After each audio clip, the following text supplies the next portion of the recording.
Maintenant, ce que tu peux faire, c'est aller voir le continent Mu.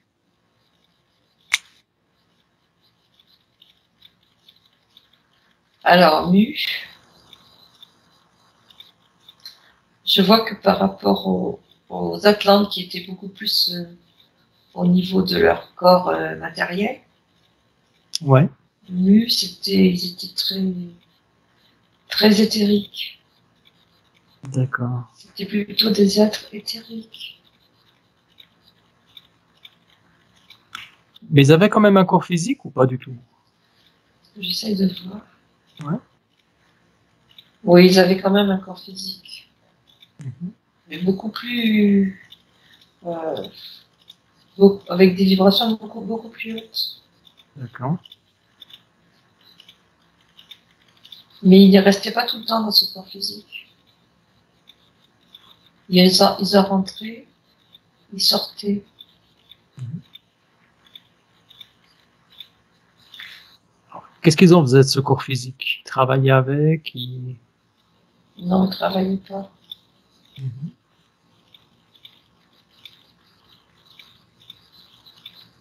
Qu'est-ce qu'ils en faisaient?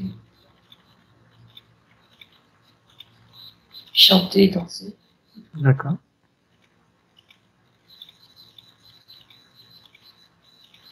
Ils essayaient euh, oui, de s'ancrer à la terre.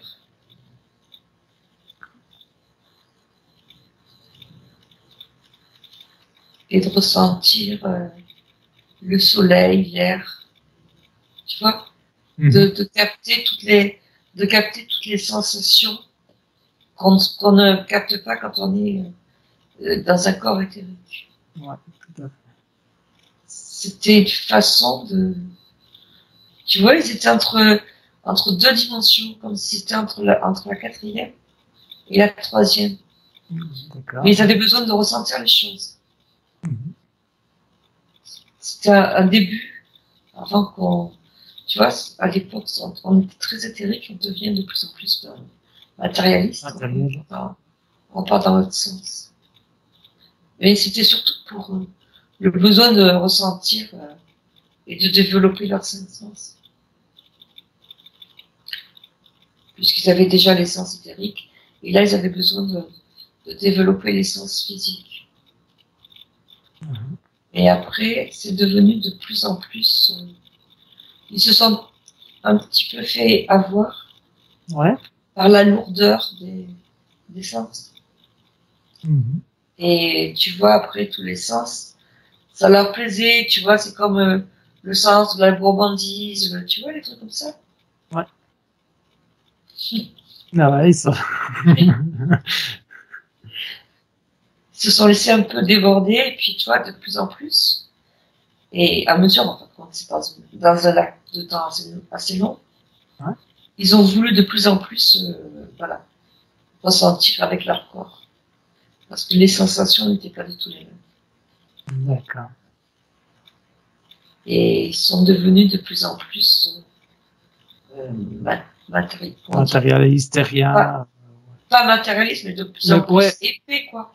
ouais. Tu vois, Ancré de à la plus en terre, quoi. plus le lourd, Lourd à la terre, ouais. lourd à la terre. Ouais. Mhm.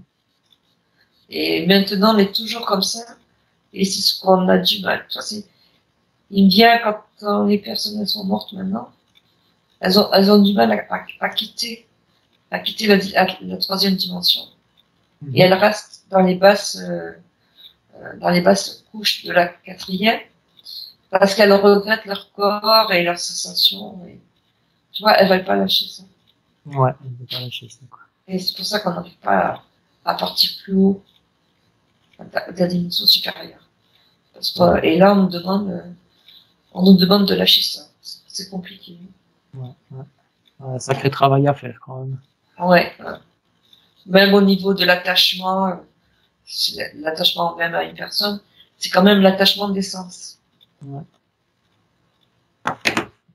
Et en fait, Pardon. quand il faudrait tout couper. Là, je sens bien que quand on meurt, il faut couper, il faut pas avoir de regrets. Mhm. Mais le problème, c'est que la mémoire, elle s'est formée sur des générations, et donc c'est cette mémoire qu'on n'arrive pas à couper.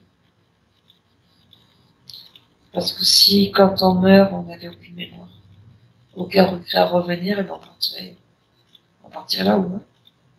Oh. Très intéressant, ouais. Ouais. Mais là, c'est tout ce qui s'est accumulé depuis le temps des Lémuriens, après toutes ces civilisations qu'on a, quelque part, on a en nous, donc qui a fait comme des couches et des couches de souvenirs qui nous ancrent trop à la terre. Faudrait se libérer un peu de ça quand même, Ah oui. de notre mémoire ancestrale, quoi. Oui, oui. Et maintenant, c'est vrai qu'en ce moment, c'est difficile, les choses sont difficiles. Parce que on revit, si tu veux, on revit tous ces trucs, tous ces traumatismes en accéléré. D'accord. Et en fait, quand à chaque fois qu'on les revit, c'est l'occasion de pouvoir relâcher toutes les mémoires qu'on a dans notre corps, dans nos gènes. C'est pour ça qu'on revit toutes ces choses assez horribles, assez dures en tous, quoi. Il faut lâcher. Mais comme beaucoup de gens ne le comprennent pas, bah, ils s'attachent à ces traumatismes. Et ils jouent un peu le rôle de victime. Ce qu'il ne faut surtout pas faire.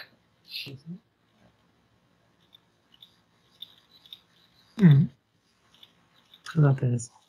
On revit aussi toutes les guerres galactiques. Là. C'est vrai, on revit des guerres, ouais. On revit les guerres en ce moment. Ouais. On peut appeler le karma, mais c'est toutes les guerres qu'on a, tous ces traumatismes qu'on a gardés en nous qu'on revit. On revit tout ça, comme tu dis, pour nous libérer, pour affronter, nous libérer de tout ça, pour qu'on puisse évoluer encore plus, quoi. Puis à chaque fois qu'on en revit un truc, il faudrait le lâcher. Quoi. Ouais. Et toutes les peurs, là, on est dans la peur, il faut tout lâcher. Tu vois, c'est comme si en ce moment, au lieu d'avoir une vie, on a plusieurs vies à la fois. Quoi. Ouais. C'est pour ça que les choses s'accélèrent. Il faut qu'on se débarrasse de tous ces trucs-là avant de passer à une autre dimension, autrement on ne passera pas. Ouais. Et quand on passe à une autre dimension, est-ce que tu vois où c'est qu'on va? Si tu as un chiffre, 5e, 6e, 7e dimension. Là, tu vois, il me dit la parole de Jésus, que c'est difficile de passer par le chat d'une aiguille. Ouais. Parce que demander à quelqu'un de riche, c'est-à-dire que quelqu'un qui a accumulé plein de choses. Maintenant, je le vois comme ça, tu vois. C'est ça qu'il disait, quelqu'un de riche. Quelqu'un qui a accumulé plein de choses dans toutes ses vies. C'est-à-dire riche de souvenirs. Riche de souvenirs, bien sûr. Ouais, tu vois, c'est pas riche. D'expérience, ouais. Ouais. Et le chameau, dans ses bosses, en fait, ce qui me vient, c'est que dans ses bosses, ça sert à garder l'eau. Ouais. Et nous, on garde encore plus de choses. Et c'est pour ça qu'on n'arrive pas à passer par le chat d'aiguille. C'est-à-dire qu'il va falloir tout lâcher. Tout lâcher, tout lâcher ça. Lâcher les sacs à dos. Tu m'as posé une question, quoi, Ah oui. On demande, vas-y. Je sais plus. Si, une fois qu'on meurt. Ouais. Exactement. Une fois qu'on meurt, on va à quelle dimension, quoi? Ceux qui qui se lâchent complètement, quoi. Ah, ceux qui ont tout lâché? Ceux qui l'ont tout lâché, exactement. Bah, moi, je l'avais déjà vu. Ceux qui ont tout lâché sont plus du tout, ils sont plus du tout attirés par retourner sur Terre. Tu vois, on retourne sur Terre parce que on veut, tu vois l'histoire du tunnel où tu rencontres des gens, où tu veux rencontrer des gens que tu connais, ou ton Dieu, ou ainsi de suite. Et donc, c'est ça qui nous empêche de monter. Ouais. Si, quand on meurt, il n'y a plus rien, et ben, c'est le néant. Donc, il n'y a plus rien, c'est le néant. Donc, on monte. Je vois comme si on était une petite goutte d'eau dans un nuage. Ouais. Après, ça va un peu haut pour moi, pour te dire. D'accord, ouais. Mais pour moi, on sort de l'attraction On sort de l'attraction de la planète. Mhm. On va ailleurs. On devient quoi? Comment dire? On devient juste une conscience. Mhm. Donc, ce qui nous ramène à terre, c'est le corps et tout le reste, quoi. Ouais. Le côté matériel. Ce qu'on peut appeler un peu le karma qui nous retient, je veux dire, les sensations d'amour qu'on a connues des gens, Oui, c'est ça. C'est je ce qui disais, nous raccroche. C'est comme si on avait plein de fils qui nous retenaient à toutes les personnes, toutes les choses qu'on a connues, tu vois, tous ces fils-là. ouais. Donc, ça nous empêche de nous envoler. Mais si t'as plus de fils, ben, tu pars. Tu pars et après tu peux aller où tu veux, quoi. T'es complètement libre, tu peux créer ce que tu veux. Et ouais, tu vois, ça, là, tu vois, j'ai l'image des bouddhistes qui donnent leur corps à manger quand ils meurent. Ouais. Ouais, qui se débarrasse de tout. Ouais. Ouais, c'est déjà pour pas rester dans la terre. Et peut-être, tu vois, ça me vient d'un coup. Peut-être pour garder une partie dans les animaux, quoi. C'est pas Ah oui. possible. Ah ouais. Ça me vient. Puisque nous, maintenant, on brûle. Mhm. C'est différent. Ouais. Mais Et même brûler, on est quand même descendre. Descendre, c'est quand même quelque ouais. chose, mais une partie qui part. Quand même une partie qui part. Ouais, par contre, si on te met dans la terre, c'est pas pareil. Tu peux Mhm. pas s'attacher à la terre. Ton corps, il met beaucoup de temps à être décomposé. Tu restes dans la terre. Décomposé, ouais, dans le cercueil, en plus, ça prend Ouais, beaucoup de temps, oui. ça te ramène, quoi. Ouais. Et après, on nous dit, oui, rattachez-vous à la terre quand même. Tous les gens qu'on enterre, Ouais, tu c'est vois. un peu.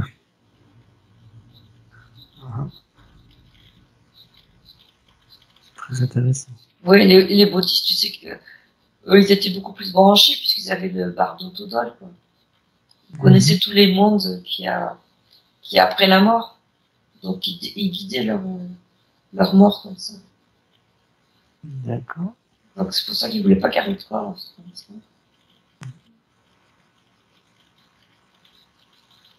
Je voulais te demander, tiens, ça me vient comme ça. Essaye de voir quelqu'un qui fait une prière pour voir où c'est que l'énergie elle part. Une prière pour qui? Une prière pour, on va commencer par Gaïa, pour Gaïa, par exemple, la terre-mère.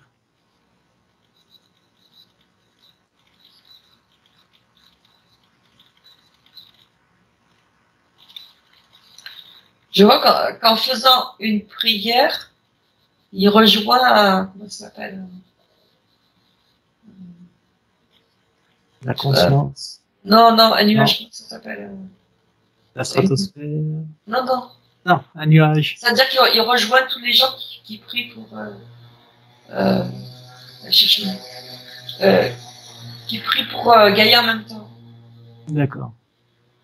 Comment on dit? Une méditation, Non. non. Je sais pas, merde, je sais plus le mot. Il rejoint tous les gens, donc il se lie en fait compte aux personnes qui prient pour Gaïa en même temps. D'accord. Et donc il envoie de l'énergie. Le problème, c'est que il y en a qui récupèrent cette énergie. Tu vois? Ouais. Ça Qui crée c'est qui? des énergies positives. C'est comme quand tu médites et tout. Et ces énergies, elles sont interceptées par les Dracos ou Ouais. autres.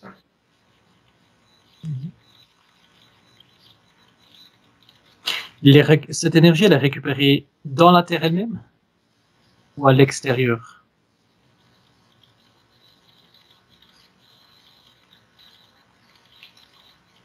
Cette énergie, elle tourne autour de la Terre. C'est une pensée. D'accord. Mais les énergies qui sont de la même fréquence, elles se rejoignent. Mhm. Tu vois, je cherche le mot, ça m'énerve parce que ça me bloque. Tu sais, quand tu as des énergies qui sont toutes ensemble, on dit que ça fait Ça s'appelle. Un vortex? Non, pas On dit avant, vortex. pas un vortex. Donc ça bloque. C'est des énergies pareilles. Mhm. Une co-création. Non, non, non, je crois que tu peux pas. Bon, bref. Que les énergies se mettent ensemble. Ouais.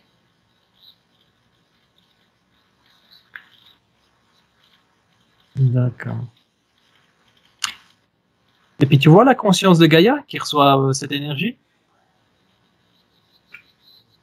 Oui, Gaïa, ça lui. Gaïa, elle reçoit, oui. Alors, ça. Elle reçoit aussi. Mhm. Gaïa, elle a besoin. Elle ne reçoit pas assez parce que avant, les peuples, ils, ils étaient toujours à lui envoyer de l'énergie Mhm. et elle en reçoit de moins en moins. Et maintenant, on ne reconnaît même pas qu'elle est vivante. Mhm. Alors, c'est un peu compliqué pour elle. Et donc, oui, ça l'affaiblit quand on ne la reconnaît pas et qu'on ne fait pas attention à la préserver. Mhm. Comment tu la sens, cette Gaïa, cette énergie Gaïa, cette conscience?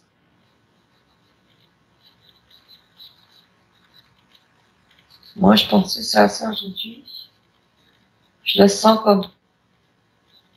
euh, comme quelqu'un qui va se transformer, qui va renaître. Quoi. Mhm. Tu vois, je pensais là, comme le fœtus qui se retourne pour naître. Ouais. Et là, je me dis qu'elle est en train de se tourner. Tu vois? Ça Ouais. fait penser à la version d'épaule, tu vois. Ouais. Elle va mettre bas à une autre Gaïa, une autre terre. C'est comme si elle s'accouchait d'une autre terre. Et, et là, donc, elle est en train de se tourner. D'où le problème de chaleur, de froid, C'est ce que j'allais te demander. ben oui, Physiquement, de votre cœur, ben oui, c'est ça. physiquement, qu'est-ce que... Elle aussi, elle est en train de bouger. Mhm. Et de ce que je te l'avais dit l'autre fois, de s'agrandir. La croûte, elle est en train de s'expanser. D'accord. Et de monter ses énergies. Et en fait, compte, il faut que les habitants, pour suivre, il faut qu'ils montent leurs énergies. Alors, comment les habitants peuvent augmenter leur énergie?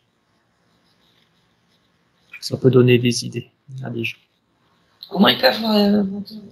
Et ben justement, ce que je disais, en comprenant qu'il faut que se nettoyer de toutes ces mémoires, de toutes ces croyances, de D'accord, tous on en ces revient. trucs qu'on a, voilà, Ouais, et d'accord. en restant positif, hein, Mhm. en restant positif, en essayant de sortir de la peur et de tout ce qui nous relie trop aux autres. Quoi. Ouais. Il faut se détacher. Il faut se détacher pour s'envoler, Mhm. devenir plus léger. Voilà, tu jettes les sacs à dos toujours.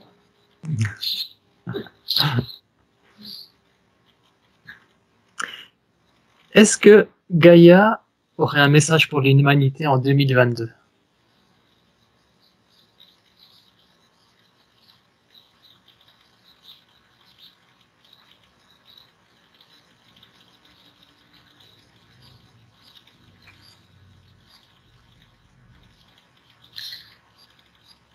Elle dit il faut l'aimer, il faut comprendre que c'est un être vivant et qu'il faut rester avec ses vibrations si on veut continuer le voyage. Mhm. Et, et essayer de, nous on a le pouvoir on a le pouvoir de visualiser notre futur. Donc, la visualiser le plus beau possible. Tu vois? Ouais. Avec une terre débarrassée de toute pollution.